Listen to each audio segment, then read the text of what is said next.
On his first day in prison, Mike secretly slipped a magazine into the sewer, blocking the water flow. He then placed the origami cranes he had cut out into the sewer in the infirmary. The cranes floated along with the water flow through the pipes, eventually getting stuck at the magazine. Based on this test result, Mike concluded that the infirmary's sewer was connected to the playground, and the infirmary was the closest location to the prison's outer wall. To gain regular access to the infirmary, Mike lied about having diabetes. However, when Dr. Sarah injected him with insulin, a problem arose. His hands began trembling uncontrollably. Therefore, he approached the prison drug dealer Nick and requested to purchase a medication that could inhibit insulin. Mike assumed it would be difficult, but to his surprise, Nick readily agreed, stating that such matters were minor issues. However, not everyone in the prison was as accommodating as Nick. Most of the inmates here were ruthless killers who would stalk guards and suddenly stab them, aiming straight for vital organs. This shocked Mike, who had just arrived at the prison. But when he looked at the other inmates, they all had a smug expression on their faces. At that moment, Sukra approached Mike and said,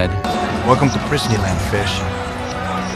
The next day, during recreation time, the naive Sukra, acting like a seasoned prisoner, explained everything about the prison to Mike, the newbie. He had no idea that Mike had already researched the prison thoroughly before arriving, but he pretended to listen attentively. Here, the law of the jungle prevailed, and strength determined everything. New inmates controlled the basketball court, veteran inmates occupied the fitness equipment area, and other areas were under the jurisdiction of the guards. In Sukra's eyes, the guards here were even worse than thugs. While Sukra chatted with other inmates, Mike began to carefully observe his surroundings. From the distance between two fire hydrants to an inconspicuous manhole cover, his eyes seemed to penetrate everything around him. He then shifted his attention to a cold-looking inmate in the corner. Sukra warned him not to provoke that man, as he was rumored to have killed the vice president's brother and was soon to be executed. In Sukra's view, death row inmates were the most terrifying beings in the prison. When Mike said he wanted to find a way to approach that guy, Sukra was very puzzled, but Mike's next words left Sukra even more shocked. Because he's my brother.